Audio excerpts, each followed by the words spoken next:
അരുണാചൽ പ്രദേശിൽ നിന്ന് ആസാമിലോട്ട് വന്ന് നമ്മൾ അടുത്ത ലോഡ് എടുത്തിരിക്കുകയാണ് കേരളത്തിലോട്ട് തിരിച്ചു വരാൻ വേണ്ടിയിട്ട്. നമ്മളിപ്പോ എടുത്തിരിക്കുന്ന ലോഡ് എന്ന് പറയുന്നത് മെഴുകാണ്, ഒരു സ്ലേറ്റ് പോലത്തെ മെഴുകാണ്. അതെടുക്കാനായിട്ട് ഇവിടെ ഒരു റിഫൈനറിയിലോട്ടാണ് വന്നിരിക്കുന്നത്.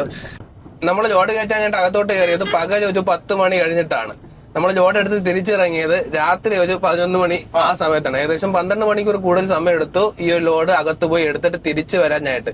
പിന്നെ ഒരു 12 മണിക്കൂർ അല്ലല്ലോ, ഇപ്പൊ 2 മണി കഴിഞ്ഞില്ലേ.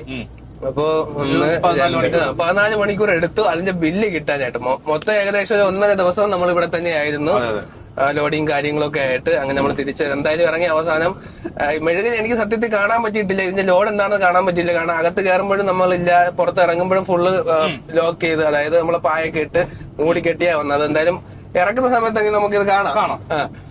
ഇതൊരു ആസാമിലെ ഹിന്ദുസ്ഥാൻ പെട്രോളിയത്തിന്റെ ജിയോയുടെ എല്ലാം കൂടി ചേർന്നുള്ള ഒരു റിഫൈനറിയാണ്. അത് ഡീസൽ എടുക്കുന്ന റിഫൈനറിയാണ്. ഇതിന്റെ അകത്തെന്ന് പറയുന്നത് ഒരു കെമിക്കലാണ്. ഒരു മെഴുകെന്ന് വെച്ചാൽ നമ്മൾ കണ്ടിട്ടുള്ള മെഴുകെന്ന് വെച്ച് കഴിഞ്ഞാൽ കൈകൊണ്ട് ഞെക്ക് കൊള്ളുന്ന ഒരു മെഴുക. പക്ഷെ ഇതല്ല, ഒരു ഹാർഡായിട്ടുള്ള ഒരു മെഴുക. അതൊരു സ്ലേറ്റ് പോലെ ഇരിക്കുന്നത്.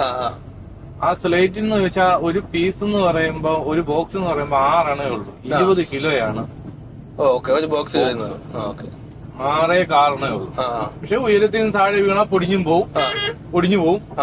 മനസ്സിലായി.